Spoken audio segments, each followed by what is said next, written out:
Салам достор, биздин каналга жазылыңыздар. Башкалар көрсөтпөгөндү биз көрсөтөбүз. Камчиним, сен матырайып, ырайым дегенде камайым деп айттың. Эгерде сен камайым десең, объективдүү калыс түрдө камайым десең, анда сен Атамбаев менен Кулматовду кошо камайым деп айтты. Мен матырайымкы болушкан жокмун, менин позициямды билесиң. Атамбаев менен менин 2010 жылкы телефондогу сүйлөшүүмдү абдан сен окугансың, өзүң айткансың. Ошондуктан бул коррупциялык система, бул эл аралык масштабтагы коррупция. А Матраев анын болгон бир солдаты. Анын атамандары Россиянын кең таласында ятат, кең элдик базарларында ятат. 7 жыл бою аны коргоп келген Атамбаев отурат.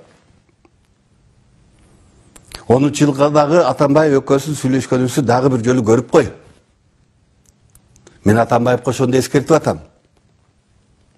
Ал 17 жылга чейин отурду.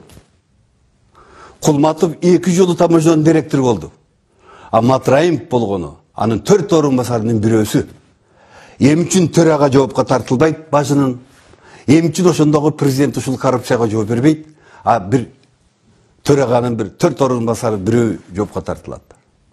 Президентсиз, бажынын төрагасыз ошол жерде бир орун басар ушундай чоң эл аралык масштабтагы коррупция кыла алабы?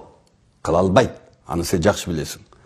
Ошондуктан эгерде калыс тергөө, калыс сот өткөрөбүз десеңер, арт тараптуу толук жүргүзүлгөнү жакшы. Ошол убактагы президент, ошол убакта бажынын директору, алар кече мынакей 9 апрелде дагы бирикти. Москвадан Кулматов учуп келди.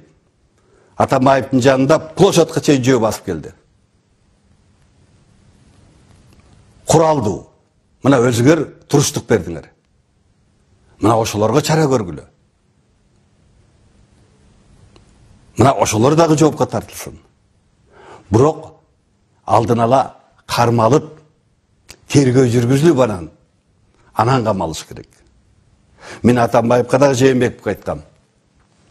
Ушуну үй камагына чыгарып койбойсуңар да убактылуу өкмөттө. Мындан 2 жыл мурда. Текебаев кабалганда да Атамбаевга айткам. Мойнума камчы салып, ушуну үй камагына камабайлы үй камагына эле койбойсуңарбы деп.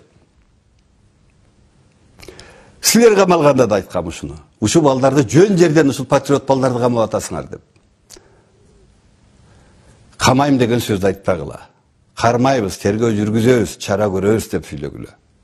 А эгерде чындап объективдүү мыйзам деңгээлинде ошол Матраевка коррупция деп аткан ишти чындап текшерсеңер, түбү Кыргызстандын эң жогорку бийлик президентке чейин барат.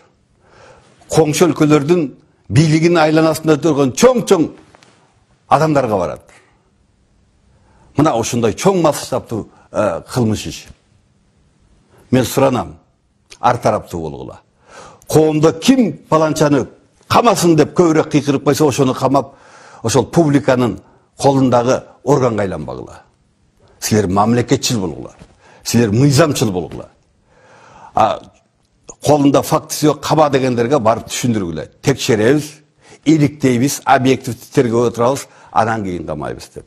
Мен аны башымдан өткөргөн иш катары айтып атам. Камайм деп силерди Атамбаев каматкан. Ошондо айланаңда 2-3 киши калган. Жылдызхан Жолдошева,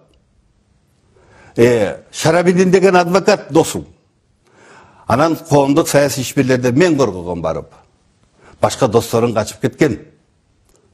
Талантиним, Камчы, Садыр, үчөөң ошондо отурганда ким бар эле айланаңарда?